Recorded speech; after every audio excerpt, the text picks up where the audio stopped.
उम्मीद महाराष्ट्र राज्य महिला व कर्मचारी संगठन की ओर से जिला परिषद नागपुर पर भव्य मोर्चा निकाले जाने के बाद और निवेदन के बाद भी कोई हल नहीं निकालने के कारण आंदोलन की चेतावनी दी गई थी। इसी के तहत अपनी विभिन्न प्रलंबित मांगों को लेकर भारी संख्या में शामिल महिलाओं ने संविधान चौक पर धरना दिया। माझ्याच गावची आहे, मी आपल्याला सांगतो त्या दिवशी खूप धो-धो पाऊस होता। मी होतो, माझ्यासोबत माझ्या पक्ष राष्ट्रवादी काँग्रेस पार्टी शरद पवार गटाचे आमदार, कर्जत जामखेडचे युवा नेते रोहित पवार माझ्यासोबत होते। आम्ही त्या ठिकाणी आपल्या या उम्मीद जो संगठन है उनके जरिए से मुंबई में भी आंदोलन हुआ था, लेकिन ये भारतीय जनता पार्टी की सरकार ने उसके पर कोई कार्रवाई नहीं की। अब ये नागपुर ज़िले की हमारी महिला है उम्मीद की, ये पूरे ज़िले में अपने पूरे नागपुर ज़िले में 2 लाख महिला है, लेकिन भारतीय जनता पार्टी का सरकार इनकी मांगों के ऊपर कोई कार्रवाई नहीं कर रही है। ये सवाल मैंने विधानसभा में भी, इनका जो सवाल है उम्मीद का, इनकी जो मांग है, इनके मांगों के बारे में मैंने विधानसभा में भी इसके लिए आवाज़ उठाई थी, लेकिन भारतीय जनता पार्टी की सरकार सोई हुई है।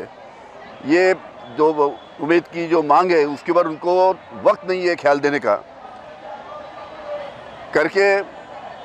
जो भी हमारी अभी सरकार, जो नई सरकार आएंगी, राष्ट्रवादी कांग्रेस और शिवसेना की सरकार 2 महीने में आ रही है, इन बहनों का जो सवाल है, इन बहनों की जो मांग है, उसको हम हमारी सरकार आने के बाद में पूरा करने की पूरी कोशिश करेंगे और पूरा करेंगे। भेट दिली आणि त्यावेळेस पण आम्ही त्या ठिकाणी सांगितलं होतं की आपल्या उमेदच्या भगिनी जी आहे, जे इतक्या वर्ष भागामध्ये करतात, आमच्या एका ठिकाणी आशाताई आहे, आमच्या एका ठिकाणी परिचारिका ताई आहे, आमच्या एका ठिकाणी त्या ठिकाणी दुसरी ताई आहे, या सगळ्यांचं कौतुक केलं जातं। पण आमच्या उमेदच्या ताई यांनी पण सुद्धा कोरोनाच्या काळात पण चांगलं काम केलं। उम्मीद की तरफ से जो महाराष्ट्र के 36 जिलों में 39 जिलों में एक अच्छा काम ग्रामीण भाग में हमारे उम्मीद के महिला करते हैं।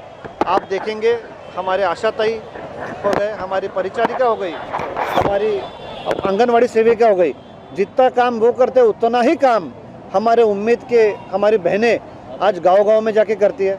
आज कोई भी योजना अगर आपको एग्जीक्यूट करना है, इम्प्लीमेंट करना है, तो आज देखेंगे तो हमारे उम्मीद की ताई वो घर-घर जाके उसको इम्प्लीमेंट करने में मदद करती है। आज कोई भी महिला मेळावा रहा, उसमें हमारे उम्मीद की ताई बड़े संख्या में यहाँ पे आती हुई दिखती है। मैं आपको बताना चाहूँगा, ग्राम विकास विभाग के माध्यम से जब हमारे मंत्री हसन मुशर्रफ साहब इसके मंत्री थे, तभी इस चीज़ की शुरुआत हुई थी। और हमको बताना है कि वो टाइम की शुरुआत में हमारे सुप्रियाताई सुड़े, जो हमारे खासदार है, संसद रत्न है, उनने भी ये मांग वहाँ पे रखी थी। लेकिन कुछ कारणवश, आज मैं यहाँ पे आपके आगे मीडिया में राजनीति बोलूँगा नहीं, लेकिन कुछ कारणवश हमारी सरकार यहाँ पे नहीं रही। आपको पता है 2 साल सरकार रहने के बाद में महाविकास आघाड़ी की वो सरकार हमारे में से निकल गई और गए 2.5-3 साल से दूसरी सरकार यहाँ पे काम कर रही है। मैं आज विरोधी पक्ष में हूँ।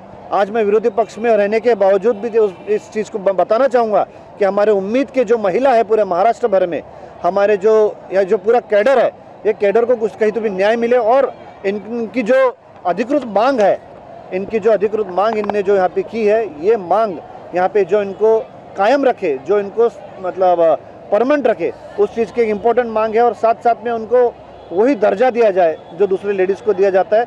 इनके साथ कोई भी चीज़ पे अन्याय ना हो, उसके लिए हम उनके साथ खड़े। सरकार हमसे डरती है, पुलिस को आगे करती है।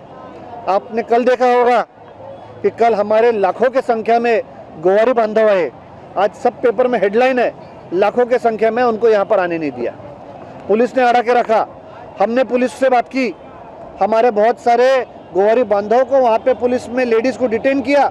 हम वहाँ पे उनको, पुलिस को बोले कि आपको इनको छोड़ना पड़ेगा, ये कोई अतिरेकी नहीं है, ये कोई आतंकवादी नहीं है, ये हमारे गांव से गोवारी बांधव है। आज मैं आपको बताना चाहूँगा, उसी तरीके से सरकार जो कुछ उनके ऊपर मोर्चा आ रहा है, जो कुछ उनके ऊपर बोल रहा है, उनके ऊपर कार्रवाई करने की कोशिश कर रही। मुझे इस चीज़ में कोई ये नहीं रहेगा कि अगर ये महिलाओं के ऊपर, हमारे महिलाओं के ऊपर भी, हमारे बहनों के ऊपर भी ये कल कार्रवाई करेंगे। इसलिए मैं आपको बताना चाहूँगा, आज निवडणूक आयोग की पत्र परिषद है, शायद 8 दिनों में, शायद 10 दिन में यहाँ पे शायद चुनाव लग सकता है।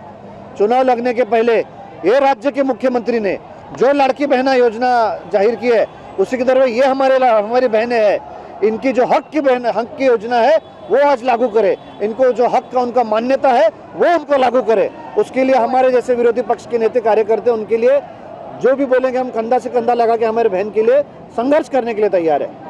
उम्मेद महाराष्ट्र राज्य महिला व कर्मचारी संगठन की ओर से जिस प्रकार से चेतावनी दी गई थी और राज्य भर में जिस प्रकार से आंदोलन चल रहा है उनकी विभिन्न न्याय मांगों को लेकर, उसी प्रकार से आज से यहाँ पर नागपुर के इस संविधान चौक पर उम्मेद संगठन की ओर से हजारों महिलाओं ने यहाँ पर आंदोलन खोल रखा है। जानते हैं किन प्रमुख मांगों को लेकर यह आंदोलन किया जा रहा है, क्या बताएंगे? आज जे आंदोलनाचा इशारा आम्ही दिलेला आहे आणि इथे पोहोचलेलो आहे संविधान चौकात सगळे नागपूर जिल्ह्यातल्या संपूर्ण कॅडर इथे पोहोचलेला आहे याच्यासाठी की आमचा स्वतंत्र विभाग झाला पाहिजे आणि आम्ही स्थायिक रूपी इथे झालेलं पाहिजे, स्थायी झालेलं पाहिजे। प्रमुख मांग आपकी है कि कायम स्वरूप यहाँ पर सेवा में आपको रखना चाहिए, क्या बताएंगे उसके संदर्भ में?